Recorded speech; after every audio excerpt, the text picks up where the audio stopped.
Everyone, and welcome to this webinar. I hope that each one of you and all your families are safe and healthy.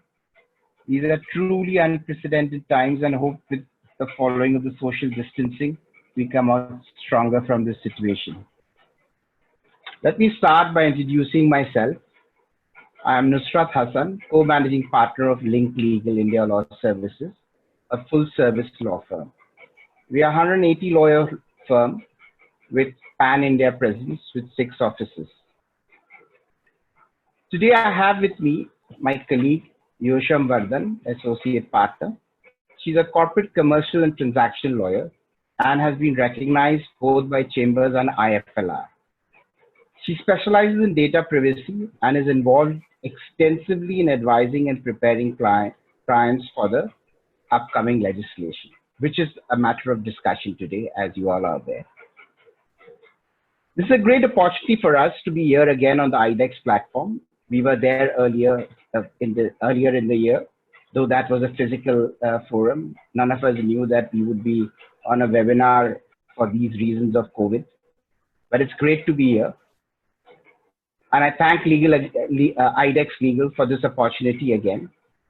And also this opportunity which has brought our international friends, Bird and Bird, for collaborating with us and bringing to you the experience in relation to the experience on the EU GDPR implementation. I guess there will be a lot of questions to our friends here who's represented by James. And there are some interesting points that will be made. And I think there's a lot to learn from the EU GDPR experience. I'm really happy that all of you could join today. And I hope you'll find this session interesting and useful.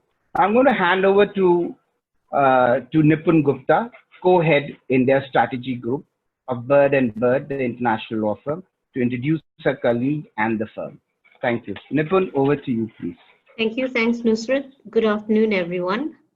Echo, obviously, Nusrat's sentiments. Thank you, everyone, for participating on a Saturday. And I hope that you are keeping well and very grateful that we are taking time out in these peculiar times to hear a bit more about data privacy. I'll give you a 2-minute introduction, if I may, to Bird and Bird. Bird and Bird is a full-service international law firm. We don't advise on Indian law, but we have 30 offices strong across Europe, Asia, and the UAE, and we have 1,400 lawyers. We have data privacy lawyers in every office. Data privacy, GDPR, the privacy rules came into England and the EU in May 2018. So we have just about 2 years of rollout, implementation, and enforcement experience. The proposed rules for India seem to align so far to the UK-EU legislation. So I think it should be very interesting to hear from Yoshan and Nusrat to describe the current rules in India, and then from James to describe some of the international experience, and partially how firms that have had one data privacy policy, which is current, which works across multiple countries, where sometimes your corporates and organizations will have offices, and how to manage a policy across different countries. And then I think Nusrat will describe the scene in India along with Yosham. We should have plenty of time for questions.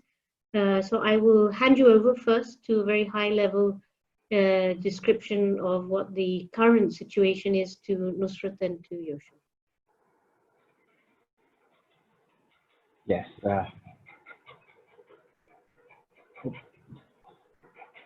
Yeah, sorry. I hope you all can hear me. I'm just trying to, I have some. We can hear you, Nusrat. Yes, all right, good. Sorry, I pressed one of the buttons where I lost myself. So I thought it'd be a good idea to summarize before we move forward with our discussions, summarize the PDP bill in order to just give you a brief background on what it means and what does this personal data protection bill mean, and uh, what are its concerns, what are the issues that we are going to be probably we need to be prepared for. I think I'm also reminded by the phrase of Clive Humbley, who was a UK mathematician and architect of Tesco's club card way back in 2006. He said, "Data is the new oil." It couldn't be more true. Today, the whole world is a digital economy. And today, we all understand data has the greatest value. So it was a matter of time before governments realized that these needed to be regulated. And then came about regulations all over the world. So India is no different. We have taken substantial inspiration from the EU GDPR while in drafting a new legislation. But it's not that there was no legislation which existed. So let me step back and take you in a nutshell, describe to you where we stand and what does the PDP bill look like. India does not have an exclusive legislation on data privacy. So where does it come from? It comes from the Information Technology Act and the SPDI rules, which stands for Information Technology Reasonable Security Practices and Procedures and Sensitive Personal Data or Information Rules 2011, very famously known as SPDI rules, which basically deal with the sensitive personal data. The current law, which is there in place, which is basically the IT and SPDI rule, is very limited and largely deals with data in specific form, largely concentrating on sensitive personal data information only. And it is consent-based regime with minimal compliances. Now, when you look at the PDP bill, it's far more complex, far-reaching than the current law. And even though this is a mammoth legislation on first glance, there are 92 clauses already, it is still very incomplete framework, because once you go through the legislation, you realize you need rules there is a whole set of rules that are required to be made, which is going to be probably legislative. It will be you'll probably see it in the next few months, 6 months or so, once the bill becomes an act. Now the question arises, why do we need this exclusive legislation when we already had a legislation which dealt with the sensitive personal data? This came about by a 5-bench constitutional judgment when it dealt with in its judgment, which is famously known as the Puttaswamy judgment, where the 5-bench Supreme Court bench stated very clearly that impressed upon the government of India that they should look at formulating a data privacy law. And then came about, the government took it upon themselves to start the process of various actions, put it into action, and started working towards that. So what the Puttaswamy did, recognize that the right to privacy is a fundamental right. Now, this was one of the most critical aspects which got underlined by this judgment. And today, thanks to that judgment, today we have a bill in place which is slowly moving towards becoming a legislation. Post the privacy judgment, the Ministry of Electronic and Information Technology, which is now known as MITI 2017, constituted an expert committee under the chairmanship of Justice B.N. Sri Krishna, former Judge, Supreme Court of India. The committee released a draft of the Personal Data Protection Bill in July 2018. Thereafter, feedback from stakeholders, a revised revision was introduced in the Lok Sabha, the lower house of the Parliament, on December 11, 2019, which has been further referred to the Joint Parliamentary Committee for detailed examination. Now the report of the committee is expected in the monsoon session. Keeping COVID in mind, we still expect that this probably could be introduced in the monsoon session, and we'll probably see some development there. The PDP bill is largely inspired by the EU GDPR, that is European Union's General Data Protection Regulation, as under discussion. However, since the PDP bill does not have any explicit transitional provision, such as GDPR, Indian companies need to strongly consider whether they should begin their preparation for the implementation of it now. We will hear, of course, some concepts from our friends from London, but that's something which is an important aspect to keep in mind. The PDP bill is applicable not only to the processing of data within India, but also to processing outside India in relation to business carried on in India, offering of goods, services to individuals in India, profiling of individuals to all entities, state, governments, corporates, startups. So the application is very large and quite far-reaching. However, the thresholds to classify the same has not been defined under the bill. It will largely impact social media companies, of course, data companies, IT companies, and since the business around them is, of course, structured around the data. Now, what the PDP bill does, it recognizes three kinds of data. I think it's very important to keep in mind what are those three kinds of data. One is personal data, which is wide enough to include all data relating to a natural person. That would be you and me. Sensitive personal data, which has been identified as financial, health, sexual orientation, and biometrics. The third kind of data, which has been slotted, is critical personal data. Now, this was something which was not defined under the PDP bill, which has not been defined under the PDP bill at present. So we do not know what does critical personal data would mean. Yes, we know what personal data would mean, what sensitive personal data mean, but we do not know because that's not been defined. But it's something which all of us are waiting with interest. It does not apply to non-personal data or anonymized data, barring exceptions in favor of the government to use the same under policies to promote digital economy.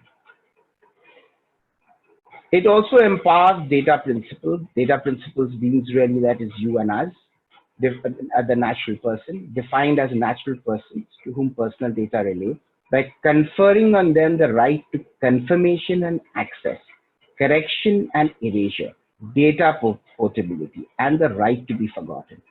These are some of the things which were not covered under the earlier legislation.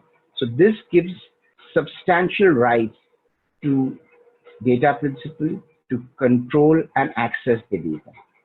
The PDP bill proposes the concepts of data processor, which is similar to the processor concept in GDPR, data fiduciary, which is similar to data controller concept of GDPR, and significant data fiduciary, which is a class of data fiduciary to be identified by the DPA, being on volume of personal data process, sensitivity of personal data process, turnover of the data fiduciary.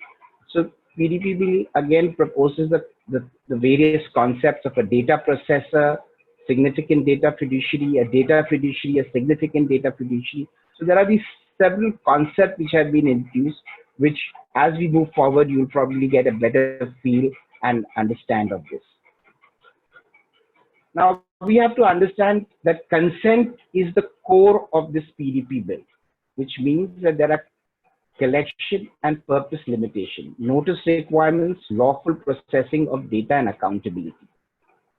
Certain exceptions for processing have been permitted, such as performance of state functions, safety measures, medical emergencies, prevention of illegal activities, whistleblowing, credit scoring, debt recovery, etc. PDP bill proposes that processing of personal data of employees will be justified in situation where it will be inappropriate to obtain consent from the employee given the relationship between the employee and employer. So there are a few things which the bill covers at this point and has taken into consideration many of these aspects. The PDP bill also proposes a special establishment of a specialized regulator, the Data Protection Authority, as we normally known as the DPA. this is the DPA will be conferred with vast powers for the purpose of regulating the privacy of individuals and regulation and lays down several regulations of protection of rights of data principle, standards of anonymization, and notification of data breach. So the DPA is basically becomes the regulator insofar as the PDP bill is concerned. Of course, the PDP bill has attracted controversy, which any bills normally do. There are several things which are of concern, especially when you look at how India is moving forward with regard to becoming which has become a part of the global economy today. And so there are several things which have been raised at this point. One is, of course, the data localization restriction which basically require that the sensitive personal data is stored in India, and provisions that exempt government agency from obligations under the Personal Data Protection Bill on account of national security, integrity, and sovereignty and public order. So these are some of the things which we'll find some discussion. Also there are new concepts which have been brought in, like social media intermediaries, which are significant data fiduciaries, then there is also a concept of consent manager, which is coming, which is a very, very interesting concept. These are entities who will lies between individuals, that is data principals and data fiduciaries, and how they will be able to control how the data across several data fiduciaries can be managed through them by the data principals. And of course, they've also brought in a very, very interesting concept of a sandbox. This is basically will allow new technologies to sandbox their technologies for 3 years, which will give them the exemption of the PDP, the application of the personal data protection legislation. So this allows them the freedom to work upon the data crunching and the processing to be able to come up with new technologies.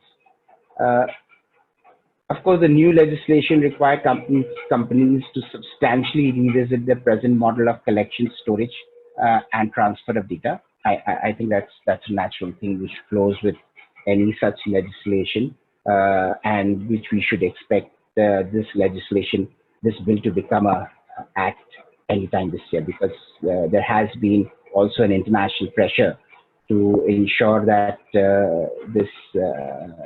that we follow the global trend of having an updated legislation to deal with data. Now, I would ask, before we move on to the panel sessions and we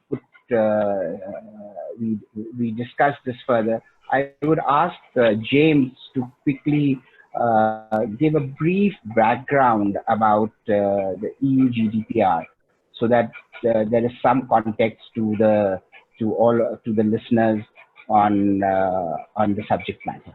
Over to you, James. Thank you, Nusrat, and a big thank you to yourself and to IDEX for the opportunity to participate. Good afternoon, everybody. So I'm James Mullock. I'm a partner in the London data protection team of Bird & Bird. I'm part of a team of 90 lawyers who just do data protection around our offices.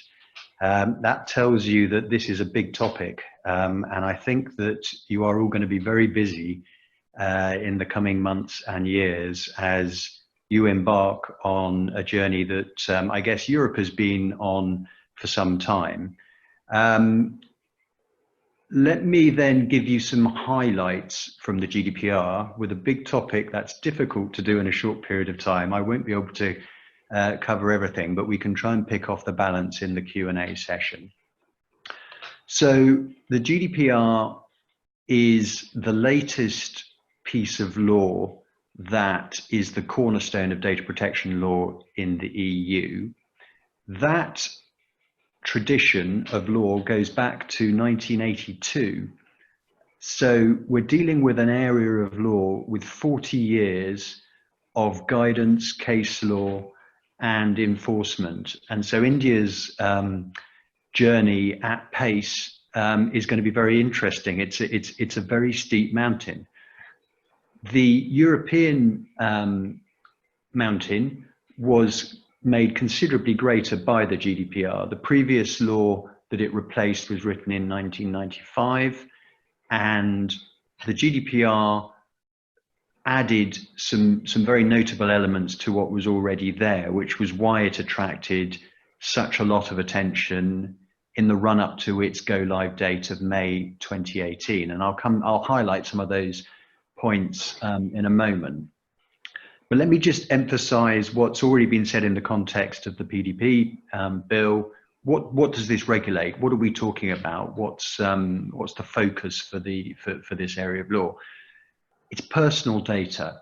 So that is personally identifiable information that identifies someone either directly or when taken with other information in a party's possession. So what the data protection law has always done is to give people rights in relation to that personal data. This essentially is a human rights law. It comes from the same division of the European Commission that writes Human Rights Act, human rights legislation for which Europe's very, very famous. It comes, I guess, because Europe has such a history over the last, since the Second World War, of some countries having dictatorships, some having very severe state surveillance. And so culturally, the demand for privacy was high, and that's where the law comes from. So it gives people rights, but it also imposes responsibilities, it imposes obligations on those who process personal data. So, for example, the obligation to keep it secure, to apply appropriate technical and organizational measures is the specific wording for the security obligation. Now, the way that's worded, you can gather from that it's pretty woolly. It's a principle-based law. It's saying that you should have appropriate technical and organizational measures, very subjective as to what that might mean. And that's actually quite a feature that's always been part of data protection law and is part of the GDPR. And I think that you will experience with the PDP, because it's a principle-based law, there's not a checklist of actions that should be taken and you could guarantee compliance. You're basically thrown the challenge by the law, and you have to do your best to look busy and look compliant against what principles have been set. So that, in terms of the task for General Counsel in India, means that I'm afraid it can be a very frustrating topic, because it's very difficult to know when you've done enough. I mean, actually, I would say it's probably not possible to reach a point when you know that you've done enough. You're constantly painting the bridge. When you reach one end of it, you've got to go back to the beginning and start again. That's kind of the nature of the topic. In terms of why was the GDPR such a big deal in Europe, let me just give you a few of the kind of key headlines of changes that it brought, and also a bit of a feel for the journey.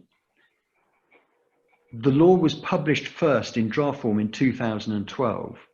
It took 4 years to agree what form it should finally take, and it was finalized in May 2016, at which point a 2-year implementation phase was allowed for companies to get ready. So I think looking at what's happening with the PDP bill against that context, and against the context of 40 years of case law and regulatory guidance and enforcement is very interesting.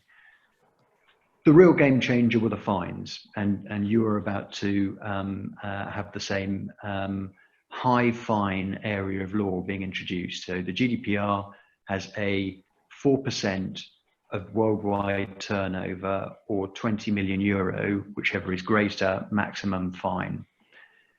I think the second big game changer was security breach notification, having to confess proactively within a short period of time if you suffer a data breach. That is a concept that's very much in US law and has been for some years, but that has really changed life since 2018. That's where we've probably seen most activity and most need to be prepared, looking back at what came before. Thirdly, the law is a regulation, not a directive, which means that it's more uniform across Europe. That's less relevant when you compare things to the PDP bill, but it is relevant if you have operations in Europe. It's an easier law now than it was previously because it's more uniform. It's not completely uniform. There are areas of derogation where individual countries can apply their own provisions, but it's more uniform.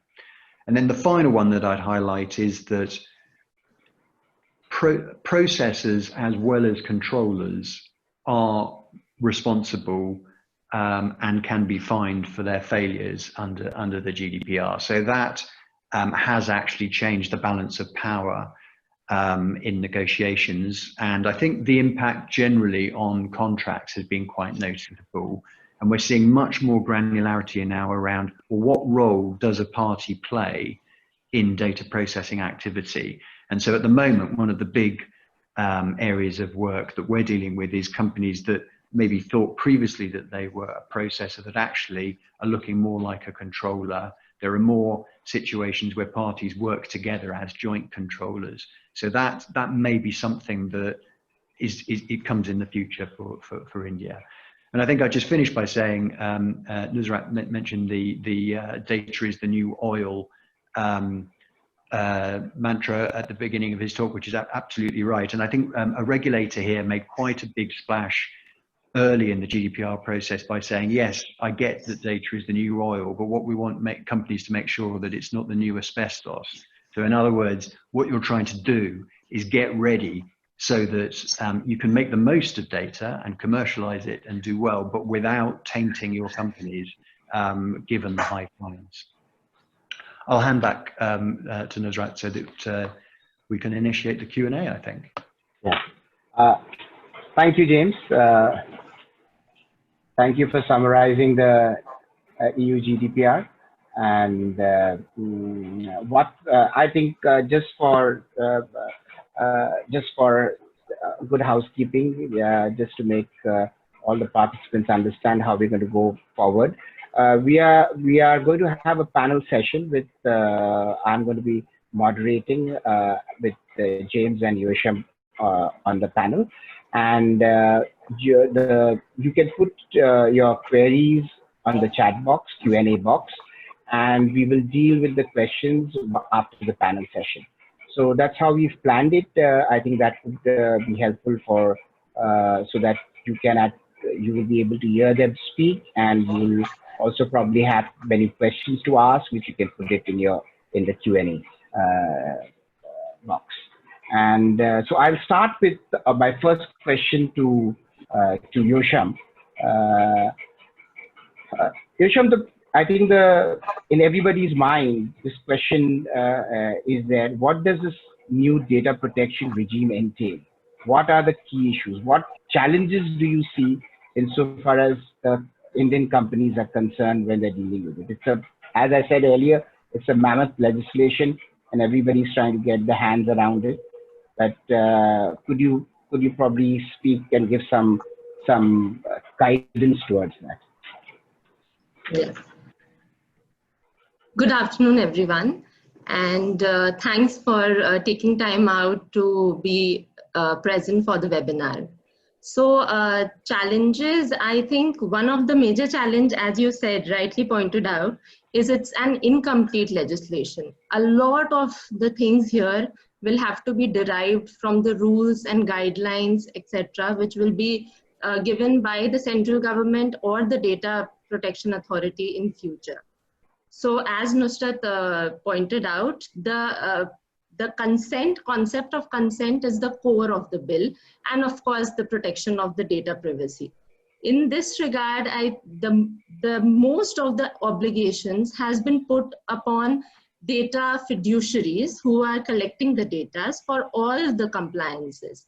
Their compliances obligations include, the concept of giving notice and getting the consent from the individual before collecting their personal data. So the notice is now wide enough. It has a lot of facets to it, including the notice should entail the grievance redressal mechanism. It should entail the purpose, the timeline for which the data is being collected, whether the data has to be transferred to any third party, or there will be a data transfer outside the territory of India. All of these concerns will have to be specifically addressed in the notice. And if you ask me if it's you have to consent to it at the very first beginning before giving all the data, yes, that's the right approach. Moving on, there is also a very significant amount of infrastructure development which the companies will have to undertaken to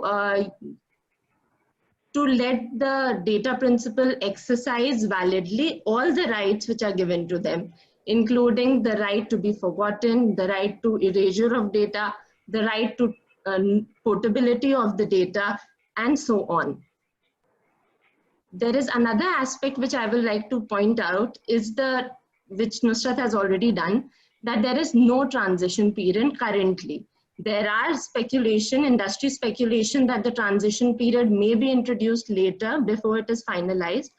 Or you can also say that there will be a de facto transition period, because after the act is implemented, there will be a certain amount of time which will be given to the regulator to be established, and also the code of practices to be introduced. So the code of practices will be introduced by the data protection officer, which will have to be followed by every specific industry will have their own code of practices. Now coming to significant data fiduciary, they have much more compliances required, such as they have to register. So these are big companies, social media companies, and who caters a lot more data than ordinary companies. So they have to register themselves with the data protection authority. Also, they need to maintain all their records. They have to do data protection impact assessment at for some specified activities. And there are other audit requirements, which there will be a constitution of data auditor who will be registered with the data protection authorities. So these are the things which are, to be complied by with the data fiduciary.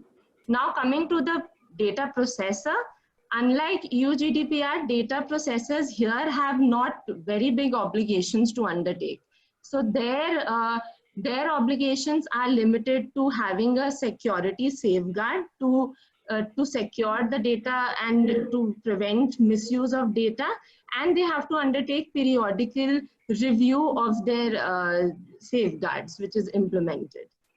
Then as James has also pointed out, that we have kind of borrowed the penalty from the EU GDPR, which ranges from for data fiduciary from 5 crore to almost 4% of the global turnover. So this has to be considered while adopting all the privacy safeguards for the organization.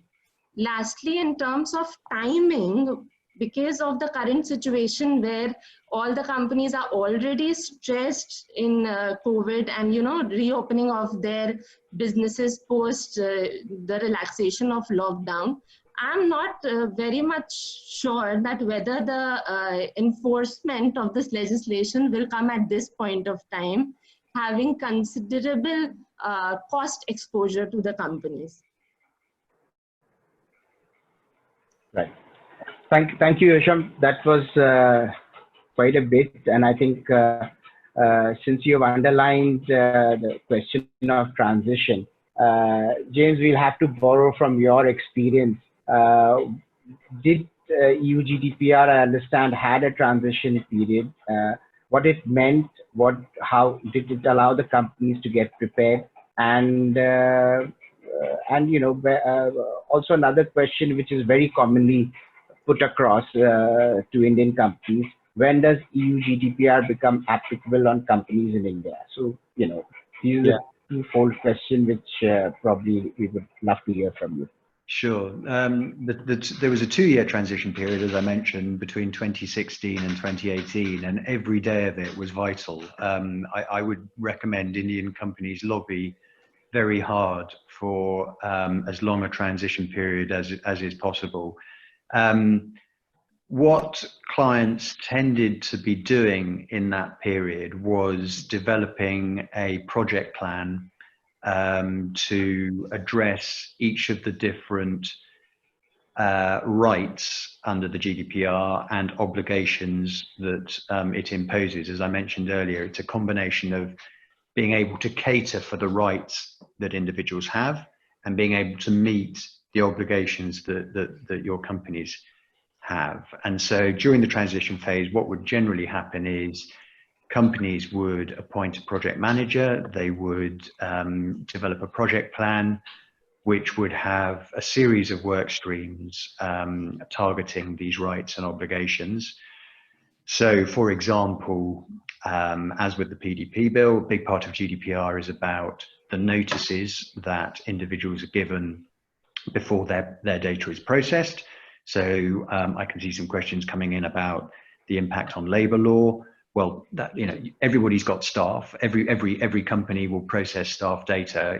I can guarantee you that you will need to look at the notices that are going to be presented to staff and the policies that are going to need to be presented to staff when this bill goes live. And so one work stream could very specifically look at notices in general, and you might divide that work stream between those that are internal facing and those that are external facing. If you're a consumer facing business, even if you're a B2B business, you will be collecting data most likely about your business contacts and your suppliers. And so again, there would need to be a work stream around the notices that are presented to those folks. Probably the work stream that a lot of companies are still trying to complete is the work stream around supply chain. So under the GDPR, a business is responsible for any third-party company, organization that processes personal data for it. Many of your companies may have experienced, therefore, European customers coming to them saying, we have to impose certain provisions in our contracts with you to comply with the GDPR. Now that actually is a very time-consuming exercise to flow down all of those obligations. We had a speaker at an event from a very large telco in the UK that had 14,000 contracts that it had to flow these terms down into it. So it had to develop a plan as to how was it going to. You couldn't possibly do 14,000 in 2 years. So how was it going to prioritize amongst that group? How was it going to do it in a way that was uniform, that was minimizing negotiation? So you need a project plan. You need to organize. And then in terms of your question on jurisdiction, when the draftsperson for the GDPR sat down, one of their key objectives was to add long-arm jurisdiction provisions. They particularly wanted to get, I think, West Coast American technology companies under the jurisdiction of the GDPR. And so they did that by including jurisdiction clauses that said that if you are processing personal data in the context of an EU establishment, whether or not the processing happens in the EU or not, your court, that brings in anybody that has a subsidiary or a branch in the EU. Then then you're under the jurisdiction, and also your court. And this is the bit that was really focused at the West Coast companies, but it affects Indian companies. You're also caught if you are processing data about people who are in the EU outside the EU because you're providing services to them or you're monitoring their behavior. So it doesn't apply to EU citizens. It applies to people who are in the EU. That's the way that limb of the law is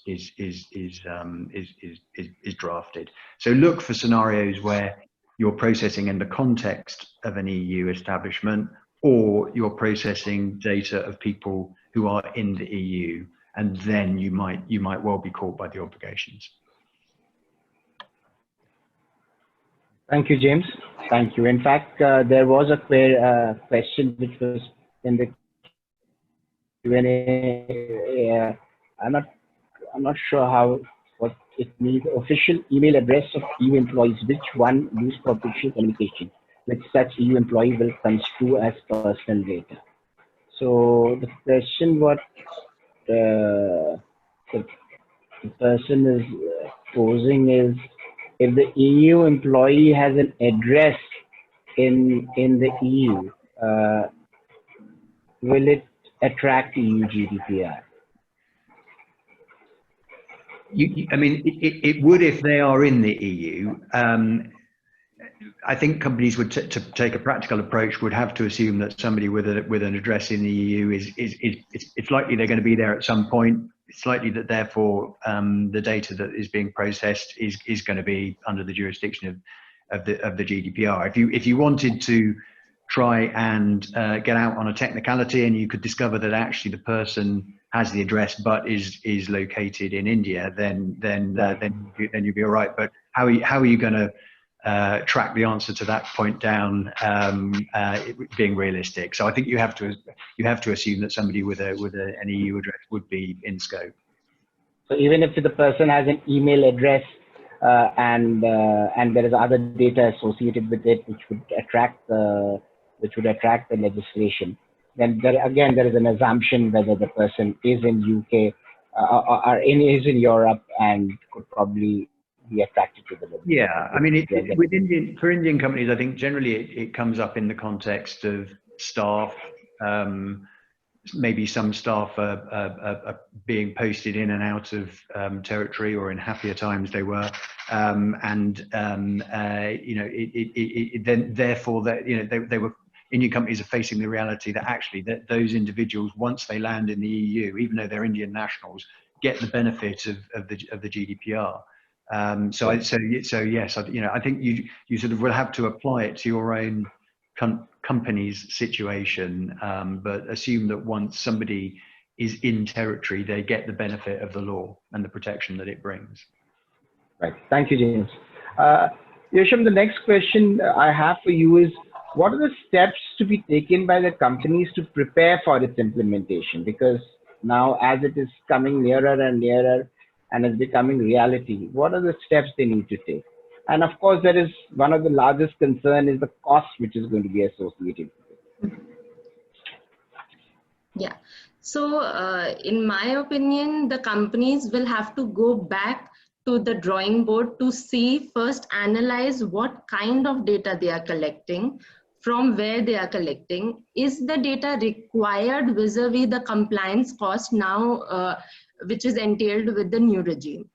Also, they need to also specify the areas within their company which gets impacted by this new regime. From there, as a practical way to approach it would be to constitute a cross-functional committee in the organization where there can be members from each department, the marketing, sales, IT, and operations, where they can identify where there is a gap or where they are collecting data, to whom are they transferring the data, and how do they get compliant with the provisions of EU privacy bill.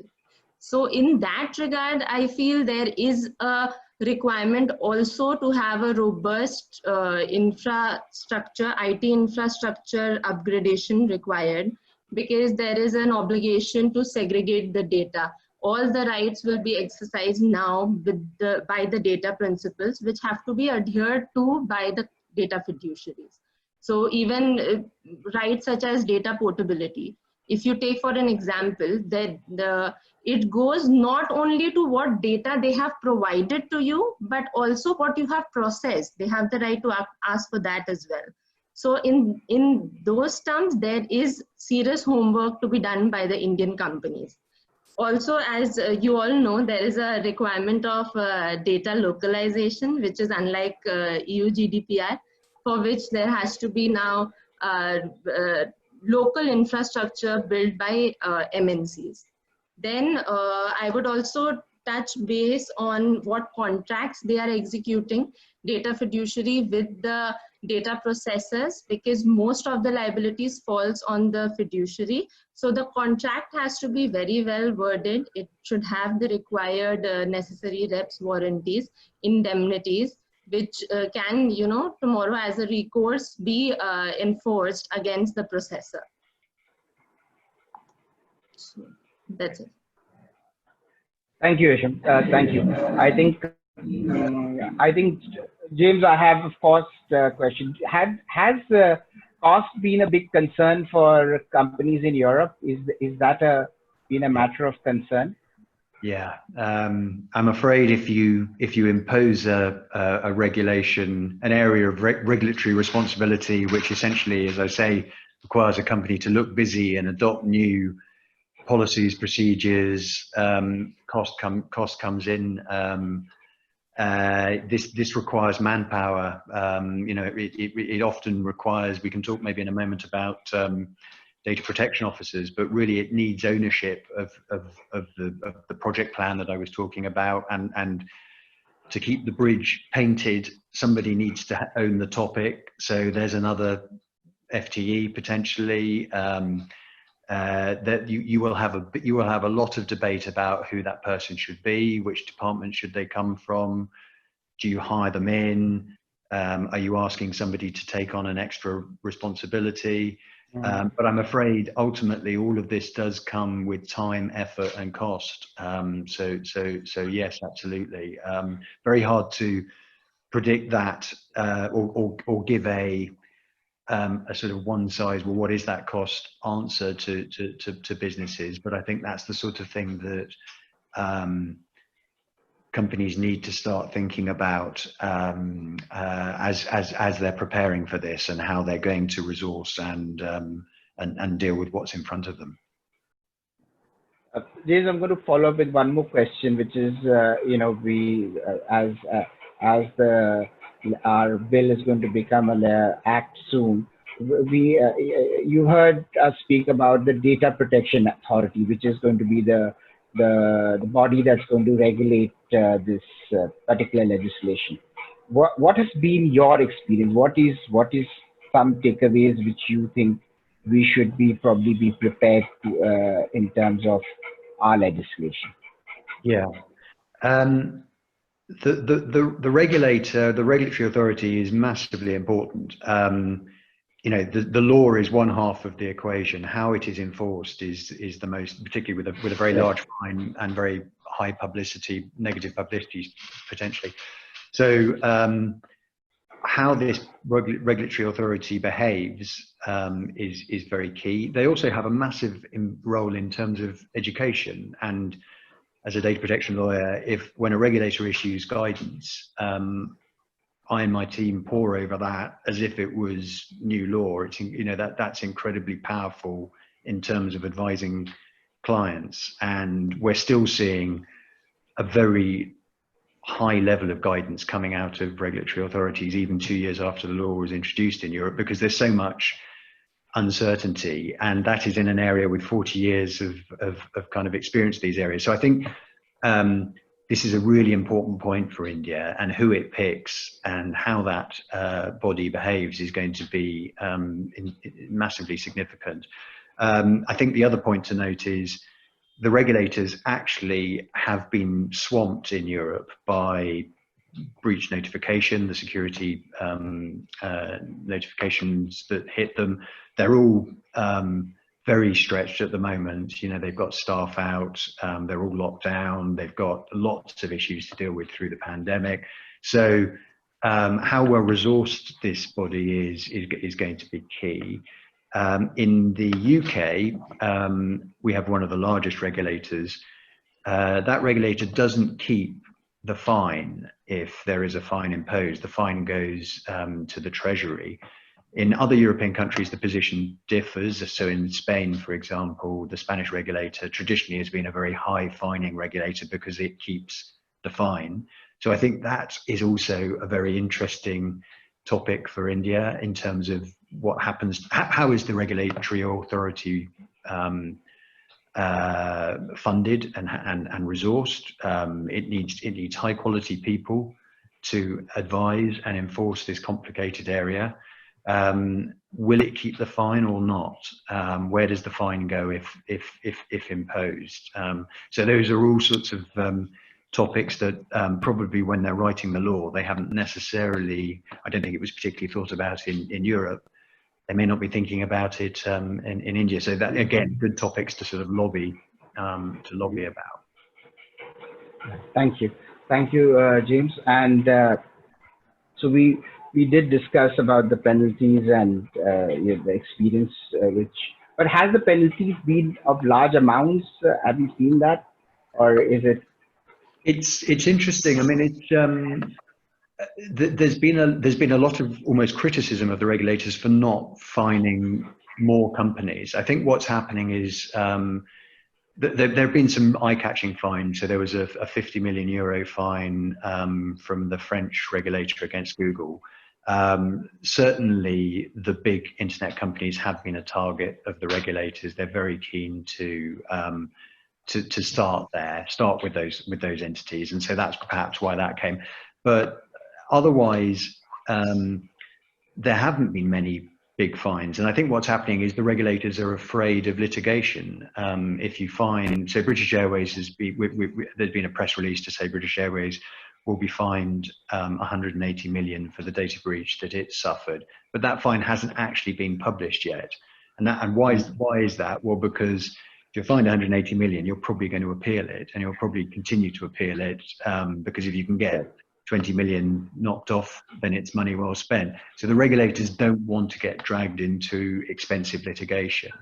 And that, I think, is, and plus the complexity of these topics has actually, we've not seen a large number of fines. What we have seen is lots of individuals bring claims and class actions start. And so that is another area that I think Indian businesses should think about. It may not just be the fine that you are dealing with, it's actually the hassle of dealing with lots of individuals making complaints and potentially the financial consequence of lots of individuals making claims.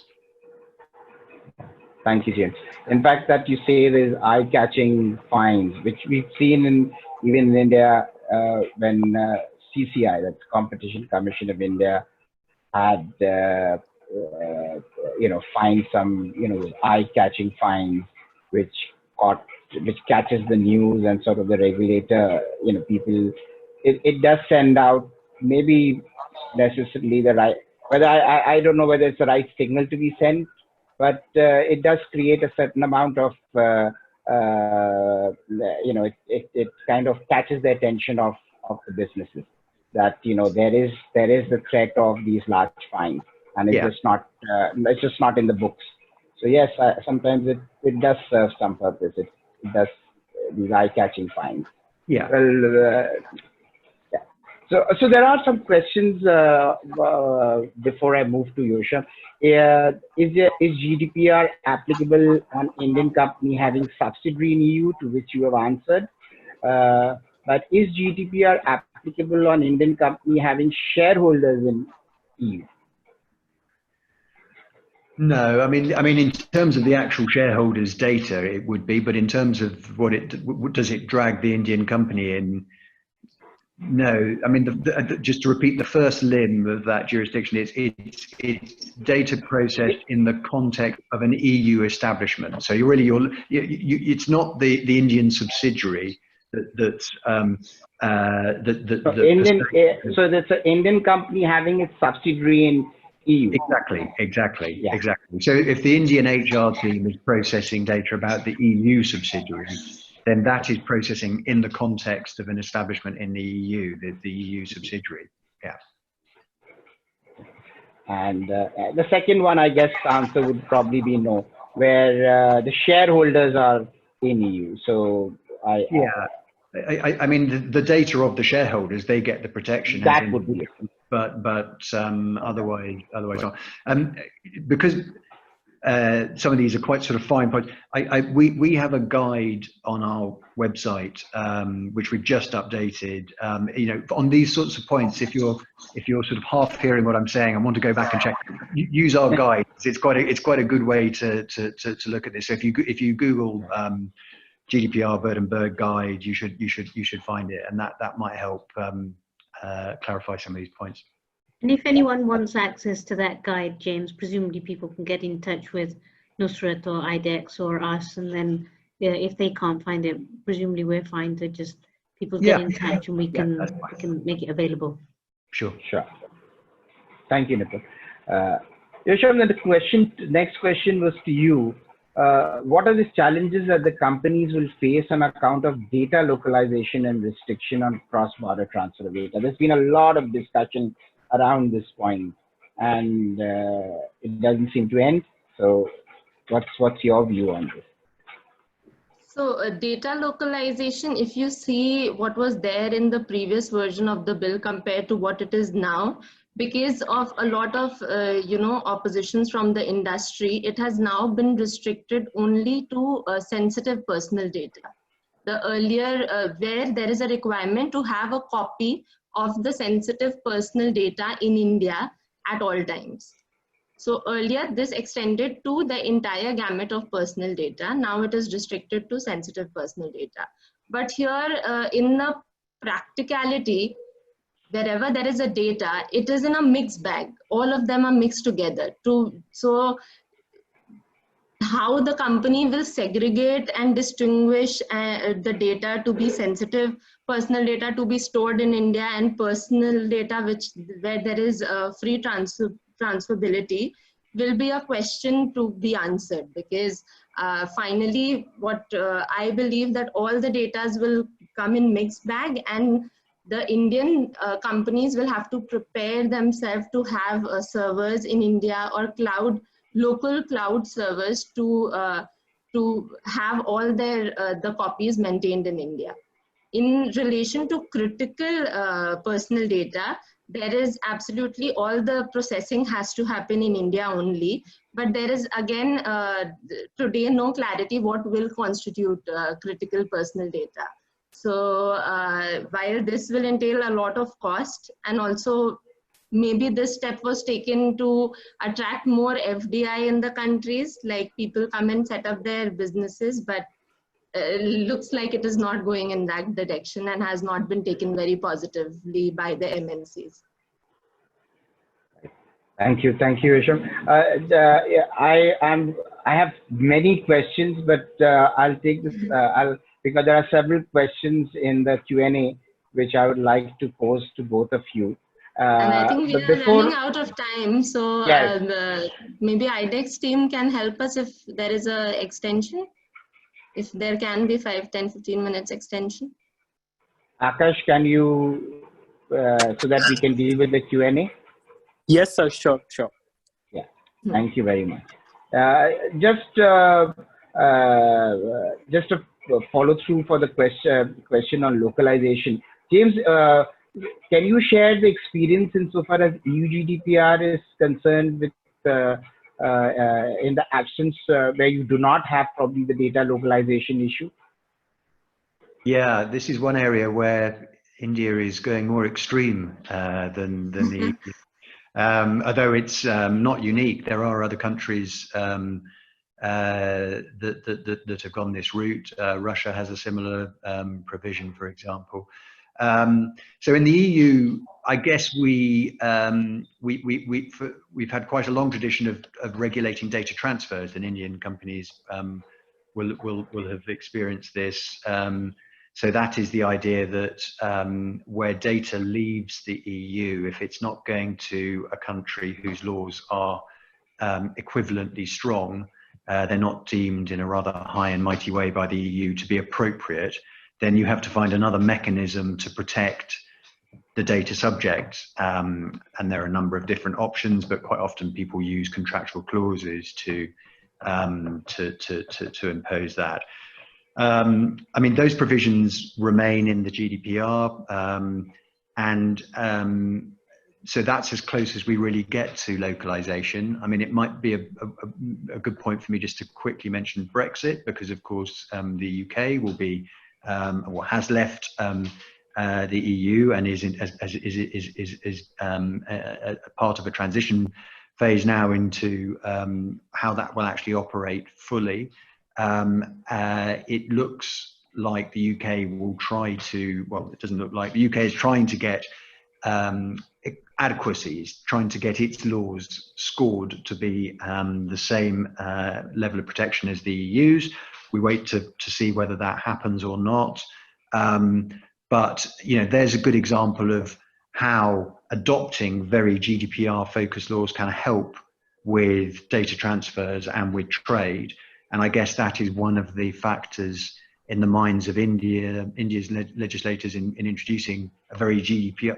GDPR is quite a sort of viral law. It's basically trying to persuade other parts of the world to take on this kind of European principle. So if you look at Japan, for example, Japan has a very GDPR-style law and has an adequacy regime with the EU. Now, if Japan wants to deal with another territory, let's say with India, and do transfer provisions between Japan and India, it's that law that will determine that. So it's a sort of viral law that is going to I'm not going to use the word pandemic, but it's, you know, it's going to spread across the world. And so yeah, that's really sort of more the focus of EU law rather than trying to tackle this through a sort of localization requirement. I agree with you. Yeah, and I guess it helps when you have a law which is kind of uniform across the world. It's so much easier to implement, so much easier to understand, adopt each other's experiences. I think it always helps, and I think if that's happening on its own, it's for the good.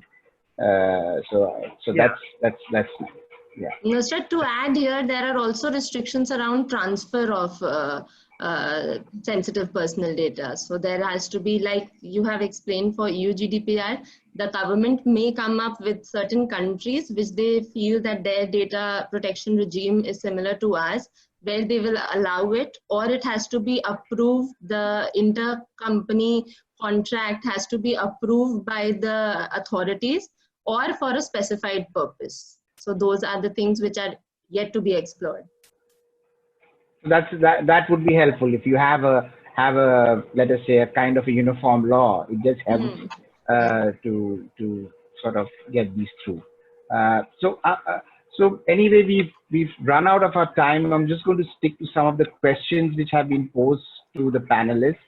And one of the questions to you, Yosham, is regarding so people are asking, I'm a B2B company, which is not the social media, e-tail, hospitality, etc. Will this law be applicable to me? So what is its applicability? What is the basic principles which a person needs to see on its applicability?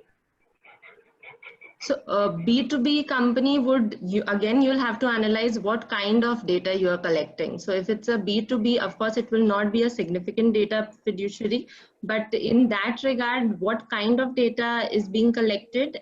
And of course, there will be some data, personal data being collected. So all the regulations in relation to, having those rights to be exercised by the data principle will apply, also coupled with the redressal mechanism, going on to the notice, consent, all of those requirements will be applicable. Thank you. And I think related to B2B, there was another question with, let me see, the B2B business has no end customer interface. So I'm not sure what the question means. They are not dealing with the data principle at all. So in case they are not directly collecting the data, from the data principles. So then in that case, they may qualify as a data processor, where they are getting data from some fiduciary for processing, because there will be no direct interface with the data principle. So the liabilities are on the lower side for them. It is limited to having a robust safety process in place, coupled with their periodic review on what safety measures have been implemented. But I guess they'll have staff data. So you're absolutely right in terms of the business external facing side of their business, but in terms of what I would call the internal side, if they've got a large workforce, then the employee side. Yes. And employees, I can tell you in Europe, our experience is employees use this to cause trouble. It's often a cause of complaint or whistleblowing.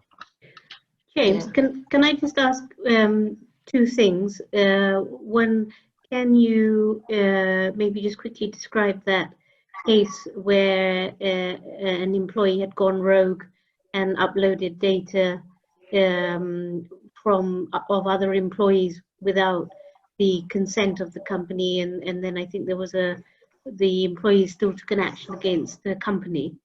I think that's a good example of where the regulation is being used for an HR purpose rather than what we would necessarily think. And the other question I had for Yosham and you is, do the Indian rules contemplate a DPO in the same way that Europe has? That would be my second question. So the Indian, can I answer that, Jim? Okay.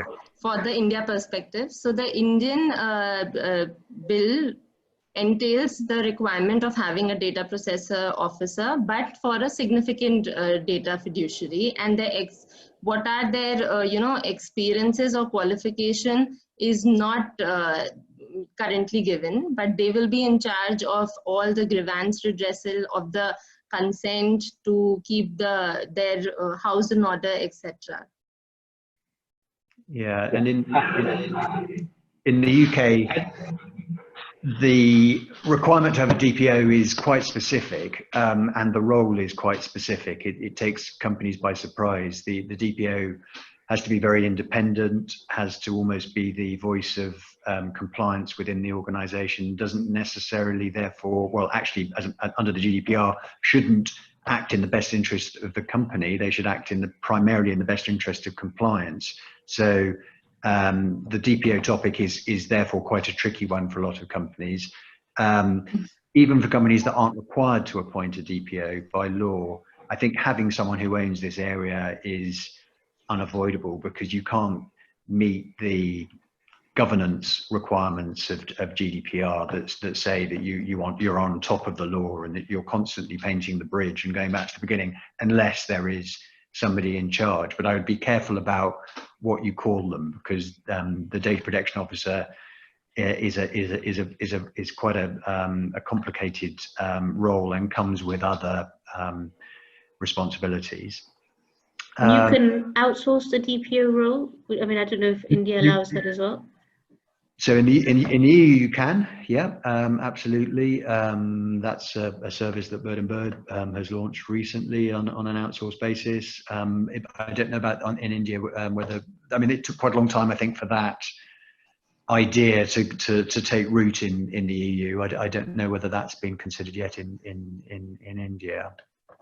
Yosham, do you know that one, or is that in the PDP bill? There is no reference of outsourcing as yet. I'm not surprised. Maybe in the regulations. Yeah, because in the rules, we'll probably see the rules, and we'll probably when the rules come out, they'll probably specify exactly what their qualifications and what they should, probably the question of independence and how they should be acting probably will be more spelled out. Yeah. Is there insurance for the DPO role or the potential liability? Does that exist at all in the EU yet? So I mean, actually, the DPO is given immunity from sanctioned by his or her own company. So they get sort of protected employment status to enable them to sort of play their almost whistleblowing role within the company. So generally, and the GDPR says that they won't personally be held responsible for the non-compliance. So it's less about their risk, because they're given a rather a sort of strange standalone protection and separate role. Probably the bigger risk is for directors of a company that have non-compliant activities. So actions from shareholders could potentially be an issue for companies subject to a large fine. Could you just describe that HR scenario? Because I always think this is a great example of somewhere that one didn't necessarily contemplate that the data privacy rules would become relevant. Yeah, so it's an example of the class action taking route that I mentioned earlier. Large supermarket chain in the UK, Morrison's, had a data breach where a rogue employee, through spite, put 100,000 very sensitive details about the staff of the supermarket online. He was being disciplined, and that was his revenge against the company. He went to jail for doing that. 8,000 members of staff came together and sued the company for not protecting their data properly. The case has gone through all the way to the Supreme Court in the UK, and actually a month ago they ruled that the supermarket shouldn't be vicariously liable for the failures of this individual. But it took it went through every layer of the system in the UK, and it shows the appetite for class action and the dangers that companies face. And if you look at the breaches that British Airways and EasyJet have recently had, there are already class actions in train against those two airlines. If you were to Google search EasyJet data breach claim, you'll see the way that law firms are trying to attract groups of people to join their class action against EasyJet for a breach that happened 3 weeks ago. Or was announced 3 weeks ago. So is still at a very early stage. It's terrifying the way that the legal class action machine is turning on non-compliant companies. Thank you, James. That was very, very helpful, and thank you, Hisham. I think we've run out of time. Our organizers have already said goodbye to everybody, and but we still have the audience with us. Though we would love to go on, but I guess we need to close this. And Nipun, before you give the vote of thanks, I would just suggest all the participants who are there, first, thank you very much for being there and hearing us patiently and posing your questions. But if you have any questions, please reach out to us. We will try our best to answer and try to satisfy your queries as far as possible. Of course, insofar as EU GDPR is concerned, internationally, James and Nipun are there. Insofar as any of the expected legislation, the PDP bill questions, please post to us. We'll be happy to advise you on the preparatory action that needs to be taken and prepare yourselves for the future. Nipun, over to you. Thank you very much. Thank you, Nusrat. I'll just keep it very quick. Thank you firstly very much to IDEX for organizing this. That's I think it's very topical, and I really appreciate the effort that's been put in to provide the platform and to get this going. Thank you to all of you for taking your time out on a Saturday to participate. That's what makes it relevant. I think it's very clear that data and this privacy legislation is going to be relevant to all of us. And if I've taken away something from this, it's that as soon as we can, and as soon as there's some certainty on what these rules are going to be, we need to sort of get ready and start the dialogue ASAP, because it's a process and you can't get your systems in place overnight. Thank you very much for Link Legal for fielding this, and obviously to James for participating. I think the only other thing I'd say to everyone on the call, make the most of this session. So actually, I would urge it a little more strongly. If you have any questions that haven't fully been answered yet, feel free, whether it's via IDEX or Nusrat or us, to just send it. The whole point of participating is to make the most of the session. So my personal view is, exploit as far as you can and send through your questions, and let's try and get James and Nusrat and Yosham as busy as we can to at least on a goodwill basis start engaging and interacting, because that's the point of you being here. I think the idea is to interact together and shape where we're going. Thank you. Thank you, everyone. Thank you, everyone. Everybody. Thank you. Bye. Thanks, everyone. Cheers. Stay Bye. safe. Bye. Thank you.